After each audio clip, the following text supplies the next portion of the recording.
সারা দেশে চলমান এসএসসি ও সমমান পরীক্ষা 2026-এ সারা দেশে 2697টি পরীক্ষা কেন্দ্র রয়েছে। 12,70,583 জন পরীক্ষার্থী অংশগ্রহণ করেছেন।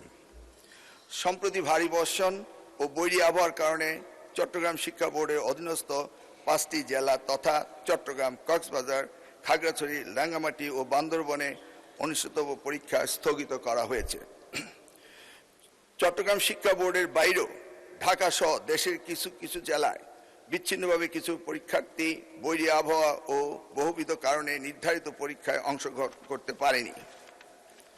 মাননীয় স্পিকার, প্রতিকূল আবহাওয়া কিংবা সংশ্লিষ্ট অনিবার্য কারণে যারা চলমান এসএসসি ও সমমান পরীক্ষা 2026 এর কোনো বিষয়ে অংশগ্রহণ করতে পারেনি, তারা চট্টগ্রাম শিক্ষা বোর্ডের ইতিমধ্যে স্থগিত হওয়া সংশ্লিষ্ট বিষয়ে অভিন্ন প্রশ্নপত্রে শিক্ষা মন্ত্রণালয় কর্তৃক নির্ধারিত একই তারিখে ওই সময়ে পরীক্ষা অংশগ্রহণ করতে পারবেন।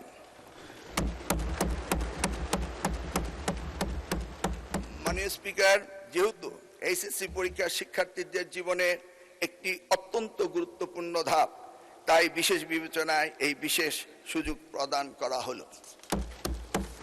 মাননীয় স্পিকার, পদার্থবিজ্ঞান প্রথম পত্রে ভুল প্রশ্নপত্র প্রণয়নের দায়ী ব্যক্তিদের ইতিমধ্যেই সাময়িক বরখাস্ত করা হয়েছে। মাননীয় স্পিকার, আমি আবারও আশ্বস্ত করছি, পদার্থবিজ্ঞান প্রথম পত্র 6 নম্বর প্রশ্ন এবং 7 নম্বর প্রশ্নে যে ভুল হয়েছে তার জন্য পরীক্ষার্থীদের পূর্ণ নম্বর দেওয়া হবে। মাননীয় স্পিকার, আপনাকে অশেষ ধন্যবাদ। আপনাকেও ধন্যবাদ মাননীয় শিক্ষামন্ত্রী। আপনার 300 বিধিতে প্রদেয় বিবৃতিটি রেকর্ড করা হলো। ধন্যবাদ আপনাকে।